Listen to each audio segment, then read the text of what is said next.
High Commissioner, thank you so much for your time. As we sit down, we're getting news that perhaps this ceasefire between Iran and the United States, fragile, but may have been extended.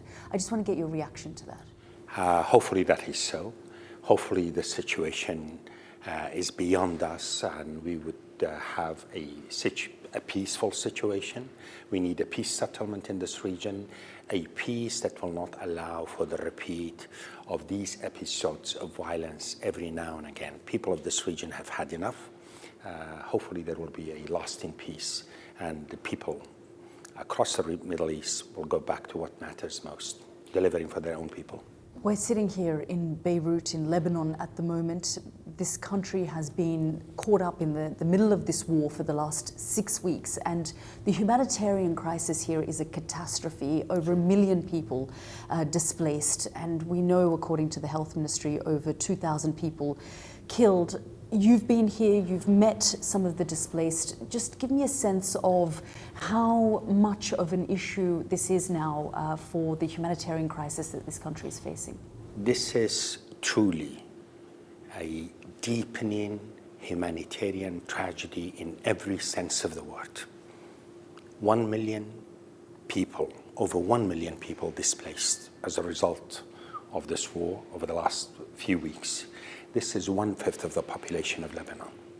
Imagine the impact of this, not to mention the utter devastation that many of the homes, many of the infrastructure in the country has suffered.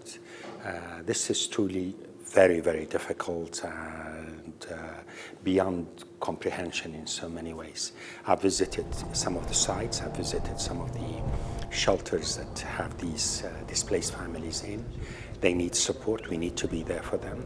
But at the end of the day, humanitarian assistance can do that much. There needs to be an end to the cycle of violence. There needs to be a peaceful settlement that will allow for stability to be restored, for people to go back home. Because this is a humanitarian catastrophe in every sense of the word, but it is also of huge social and political consequences to the overall Lebanese situation. This country is known for its resilience, but resilience has its limits. Lebanon has historically been a haven for tolerance and coexistence, and also, by the way, a host of refugees from neighboring countries and beyond, to be fair. Now for Lebanon to be subjected to this is really, really tragic and sad. Are you saying that you're seeing a sort of a pressure cooker situation here with these communities who are living side by side, that this war has put domestic pressure on this country as well? Look, on one hand, one has to appreciate and recognize the resilience of the people in this country and how people have come out to support the affected populations and displaced people. The government has been doing a fantastic work with limited resources. We've been there to help in as much as we could. And the communities, to be fair, have been there hosting families who have been forced out of their homes.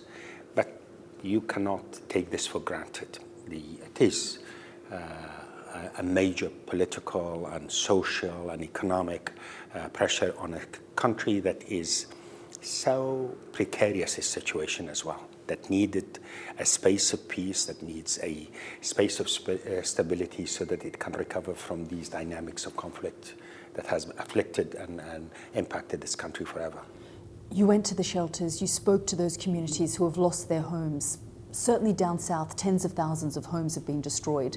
When you say they need to go back home, where can they go when all of the homes have been leveled? At the end of the day now, the stories that we hear in from the south, a lot of destruction to the homes and the communities.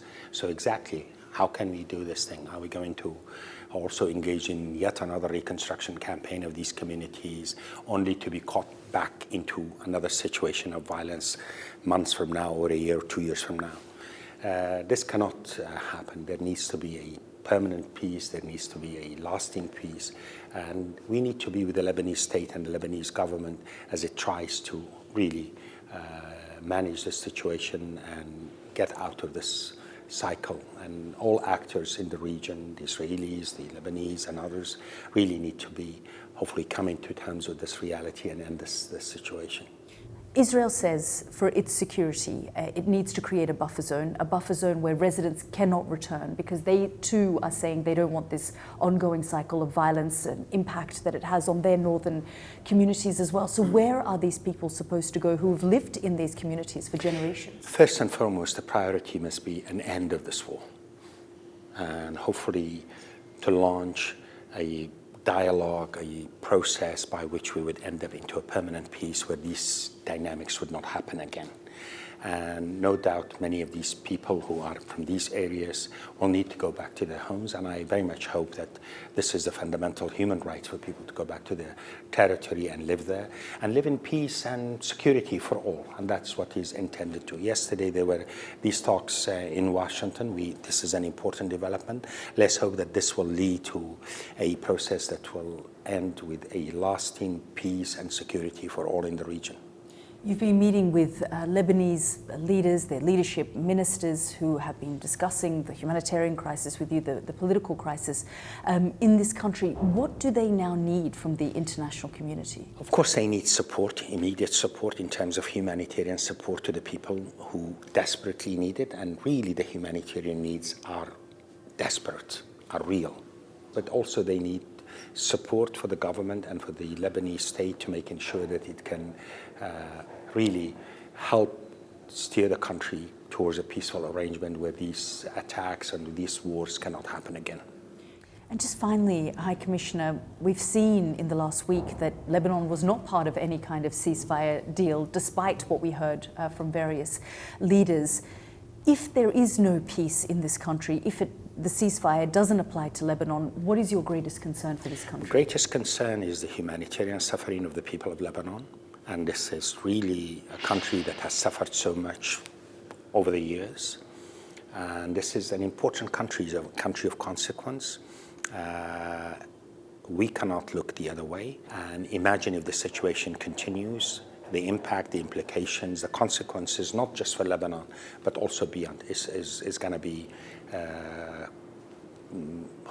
consequential. I don't think people have the option of looking away.